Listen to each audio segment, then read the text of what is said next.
জুলাই বিপ্লবের প্রেক্ষিতে যে জুলাই সনদ প্রণীত হয়েছে ঐক্যমত্যের ভিত্তিতে, সেই জুলাই সনদের আইনি ভিত্তি প্রদান এটা আমাদের দীর্ঘদিনের প্রত্যাশা, জাতির প্রত্যাশা।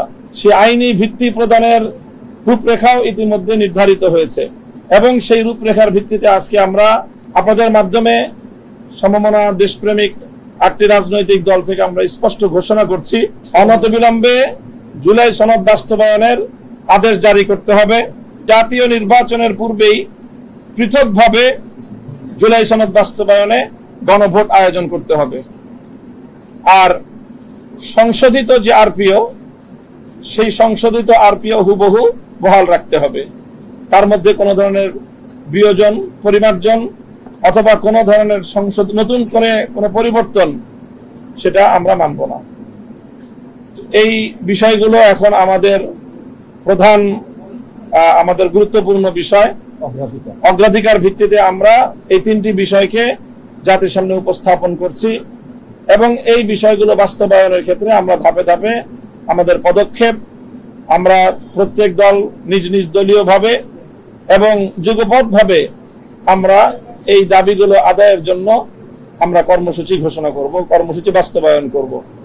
প্রাথমিক কর্মসূচি হিসাবে আগামী 6 নভেম্বর বৃহস্পতিবার দিন সকাল 11টায় আমরা প্রধান উপদেষ্টা বরাবর স্মারক প্রদানের লক্ষ্যে গণমিছিল করব। গণমিছিল নিয়ে আমরা স্মারক প্রদান করব, স্মারকলিপি প্রদান করব এবং আমরা আশা করি যে একটি আলোচনার ভিত্তিতে সকল রাজনৈতিক দল এই যেই বিতর্কের যে বিষয়গুলো, মতপার্থক্যের জায়গাগুলো আমরা সকল রাজনৈতিক দল আলোচনার ভিত্তিতে সমাধান করব এবং জুলাই সনদের আইনি ভিত্তি কার্যকর হয়ে সেই ভিত্তিতে আগামী ত্রয়োদশ জাতীয় সংসদ নির্বাচন যথাসময়ে অনুষ্ঠিত হবে, এটাই আমাদের প্রত্যাশা। আমাদের গণমিছিলের সময় হলো বৃহস্পতিবার 6 নভেম্বর সকাল 11টা, রাজধানীর পল্টন মোড়।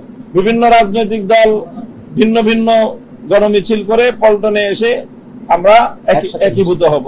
যে আমরা আপনাদের জ্ঞাতার্থে বলছি যে আমরা আন্তরিক, রাজনৈতিক দলগুলো আলোচনার মাধ্যমে তারা একটা একমতের জায়গায় পৌঁছবে, আমরা সেই স্পেস রাখতে চাই এবং সেই স্পেস নিয়ে আমরা আন্তরিকতার সাথে অগ্রসর হয়ে যাচ্ছি।